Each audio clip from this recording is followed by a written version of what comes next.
Welcome to another episode of ADS Online Data Strategies. Let's talk a bit about philosophy.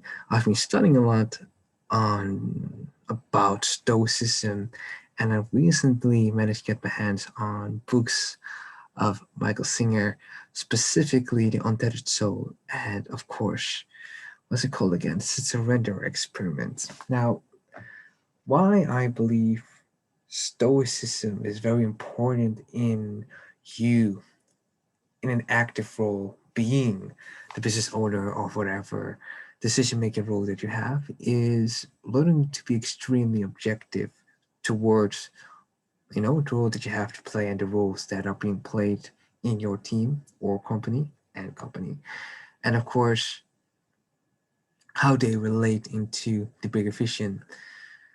um now a bit about stoicism. I've been using it primarily to get over myself, to realize what I perceive does not have to be reality, even though my monkey mind tends to deem it so. And as I've continued reading it daily, doing my own different studies, I managed to come across The Surrender Experiment by Michael Singer, and where Stoicism likes to simply look at the situation and go, this is what it is, I will observe it objectively.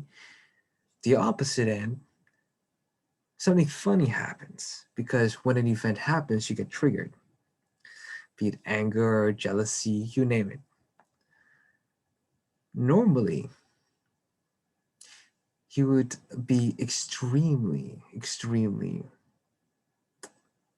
fortunate if you could simply let that triggered emotion go. But what often happens is you still hold on to it, even though as a professional outside, you keep calm.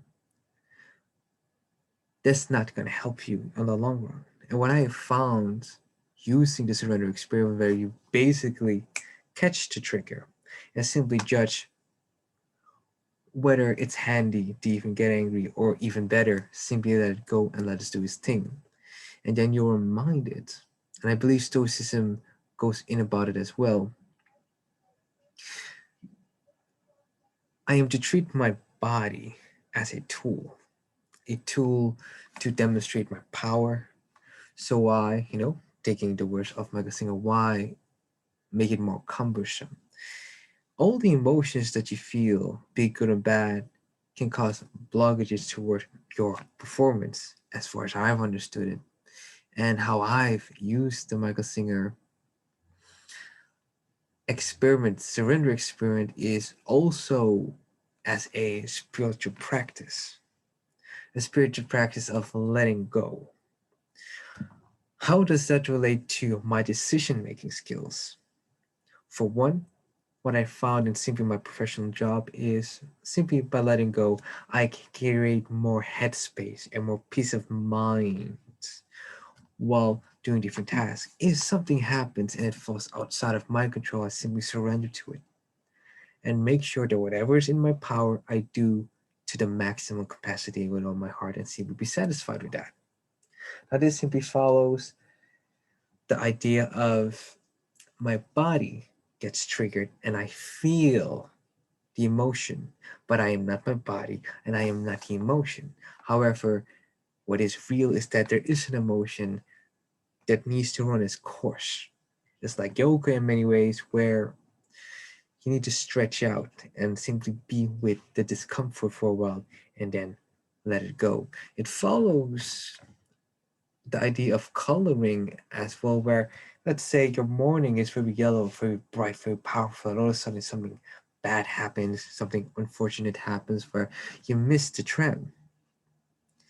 You have then the choice to hold on to that blackness, let's say, and have it color the rest of your day, or simply let it be and let it slowly phase out into a more brighter yellow color. And it is all within your power. Now, the blackness, let's say, the unfortunate situation may affect your, may not, or may affect your decision making capability, in the sense of that you're more nihilistic towards the situation, more pessimistic towards the situation, and I'm not sure if you necessarily want that, but it will definitely make you unhappy. And that's the whole point of being a leader, in my opinion. You create systems for you and, of course, your companions, loved ones, people that work for you, with you, and under you, to make the best out of the situation. What I have found is definitely the combination between Stoicism and the surrender experiment, and combining these things to have more self control and mastery. Where Stoicism goes more into self mastery to self honesty, the surrender experiment goes more inward, even more inward, and really goes in deeper into, don't just see things as, not simply part of me, but also realize that you have a visitor that you can simply let go of. This has been ADS Aligned Data Strategy. My name is Ryan G. If you have any wishes on tribal leadership, business optimization towards the business models, and all the online processes, feel free to contact. May your life never be the same. Good night.